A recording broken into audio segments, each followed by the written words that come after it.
Hello friends, आज हम hypothermia की बात करने वाले हैं। न्यू बॉर्न में होने वाली सबसे मोस्ट कॉमन जो बीमारी होती है वो होता है हाइपोथर्मिया।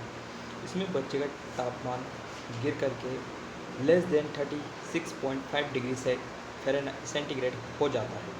इसी कंडीशन को हम बोलते हैं हाइपोथर्मिया। तो आज हम पढ़ने वाले हैं फ्रेंड्स हाइपोथर्मिया।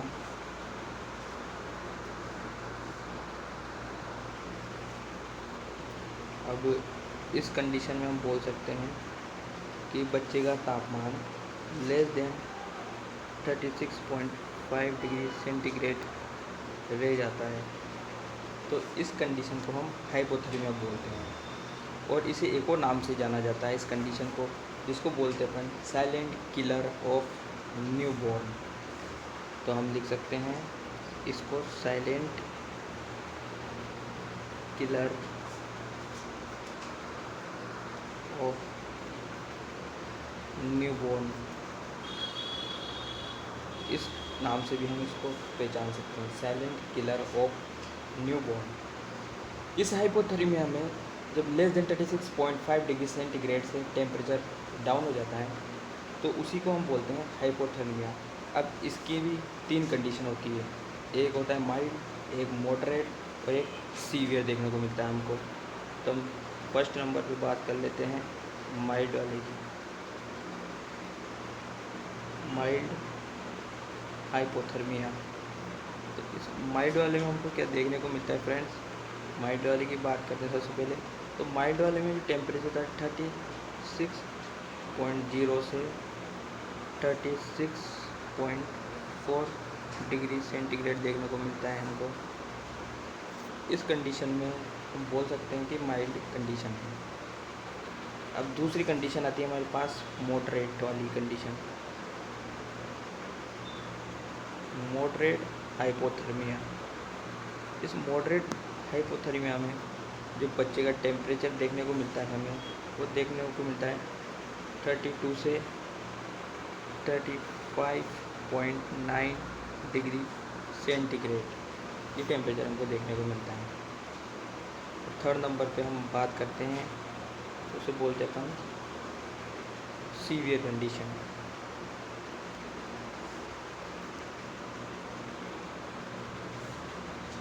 सीवियर कंडीशन, उसमें हमें जो टेम्परेचर देखने को मिलेगा लेस देन 32 डिग्री सेंटीग्रेड देखने को मिलेगा। तो हमारे पास ये 3 कंडीशन आई थी, माइल्ड हाइपोथर्मिया, मॉडरेट हाइपोथर्मिया और सीवियर हाइपोथर्मिया। तो ये हाइपोथर्मिया की रिस्क जो होती है न्यू बॉर्न में, ये हमें देखने को मिल सकती है। फर्स्ट कंडीशन हमारे पास आती है, इस कंडीशन में हमें देखने को मिलता है एब्सेंस ऑफ शिवरिंग। जो फ्रेंड्स ये शिवरिंग वाली कंडीशन होती है, इस शिवरिंग में होता क्या है, जब हमारी बॉडी, हम बोलते हैं कप कप आ रही है, कप कपी छूट रही है, तो कप कपी छूटती, उससे हमारी बॉडी में मेटाबॉलिज्म बढ़ता है और एटीपी का प्रोडक्शन ज़्यादा होता है, जिससे हमारा बॉडी कंपनसेट करके बॉडी टेम्परेचर को बढ़ा लेती है। इसे हम शिवरिंग बोलते हैं। तो पहला फैक्टर जो आता है जो कि रिस्क को बढ़ाता है हाइपोथर्मिया की, एब्सेंस ऑफ शिवरिंग। तो ये एब्सेंस देखने को मिलता है हमको शिवरिंग वाले। शिवरिंग के बाद आता है प्री टर्म। आपने नाम सुना हो, जो समय से पहले बच्चा पैदा हो जाता है उसको हम प्री टर्म नाम से जानते हैं। इसके अलावा आप इसको LBW चाइल्ड में, लो बर्थ वेट बेबी में भी देखने को मिल सकता है। अब इन दोनों में मिलने का कारण क्या है? इन दोनों में जो एक लो ब्राउन फैट होता है वो एब्सेंट होता है। लो ब्राउन फैट, लो ब्राउन फैट, ये लो ब्राउन फैट का जो काम होता है वो ये देखने को मिलता है हमें कि जो ये लो ब्राउन फैट होता है ये बॉडी में क्या काम होता है। पहले हम बात कर लेते हैं, ये जो लो ब्राउन है एडिपोज टिश्यू में पाया जाता है। ये लो ब्राउन फैट ऑलवेज प्रेजेंट होता है न्यूबॉर्न में, और प्री टर्म में LBW में ये एब्सेंट देखने को मिलता है। और इसकी जो बात करें हम कि कहाँ कहाँ मौजूद होता है, तो हमारे जो एक्जिला में, ग्रोइन रीजन यानी पेल्विक रीजन में, और जो स्केपुला पार्ट होता है हमारा, यानी दोनों शोल्डर के एकदम मिडल में, बैक साइड में, जिसे हम हमारी बोल सकते हैं आप पीठ, उसके बीच में जो पार्ट होता है, जैसे कि ये आपके सामने हम बना के बताते हैं। जैसे कि ये कोई व्यक्ति है, ये इसके हैंड है, और जो मिडल वाला पार्ट होता है इसे ही हम किस नाम से जानते हैं, इसी को हम बोलते हैं क्या बोलते हैं, intra scapular area. Intra scapular area नाम से हम इसको जानते हैं। अब इन जगह पे ये हमें ब्राउन फैट पाया जाता है, और जब ये ब्राउन फैट पाया जाएगा तो इस ब्राउन फैट में होता क्या है कि जब भी जो ये टेम्परेचर गिरता है 36.5 डिग्री सेंटीग्रेड से नीचे गिरता है, तो माइल्ड हाइपोथर्मिया डेवलप होने लगता है। उस कंडीशन में हमारा सिंपैथेटिक नर्वस सिस्टम एक्टिवेट होता है। एक्टिवेट होकर वो एड्रेनलिन रिलीज़ करता है।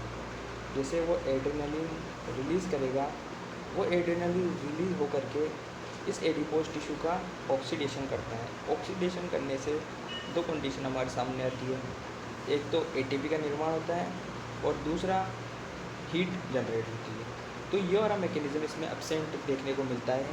तो हम बोल सकते हैं ये भी इसकी हाइपोथर्मिया की कंडीशन को बढ़ाता है। और बच्चे के सरफेस एरिया तीसरे नंबर का होता है, लार्ज सरफेस एरिया देखने को मिलता है। लार्ज सरफेस एरिया बच्चे का लार्ज होता है। अब आप सोच रहे होंगे कि हमारा इतनी बड़ी बॉडी है, इतना हमारा सरफेस एरिया लार्ज होना चाहिए, बच्चे का लार्ज क्यों होता है? तो मैं आपको समझाना चाहूँगा।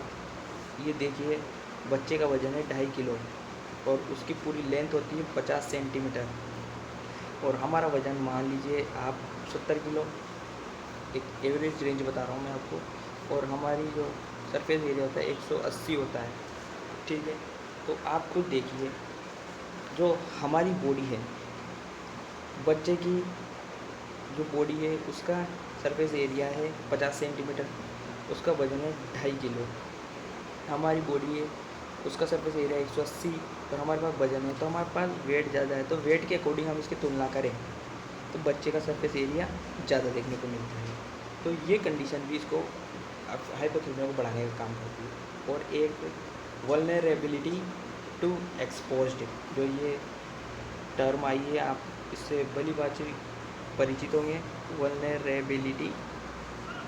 वल्नरेबिलिटी का मतलब है जो एक न्यूबॉर्न होता है उसका बार बार डायपर चेंज करना पड़ता है, कभी मालिश कर रहे हैं, तो उसकी बॉडी ज़्यादा एयर के कांटेक्ट में आती है, एक्सपोज्ड होती है। तो इस कंडीशन में हाइपोथर्मिया को बढ़ाने का काम करती है। तो ये जो हमने पढ़े हैं, ये फैक्टर है जो हाइपोथर्मिया की कंडीशन को बढ़ाते हैं। अब हम ऐसे फैक्टर की बात करने जा रहे हैं जो हाइपोथर्मिया को कम करते हैं। तो ऐसे फैक्टर में हमारे पास सबसे पहले देखने को मिलेगा आपको वेट। वेट का मतलब होता है brown adipose tissue. Brown adipose tissue देखने को मिलेगा। जो हमने बात करी अभी आपके सामने ब्राउन फैट, वही ब्राउन एडिपोज टिश्यू में पाया जाता है ब्राउन फैट। एक तो ब्राउन फैट इसकी कंडीशन को कम करता है, और LBW चाइल्ड और प्री टर्म में नहीं होता, लेकिन नॉर्मली बात करें तो ये भी हाइपोथर्मिया को रोकने का काम करता है ब्राउन फैट।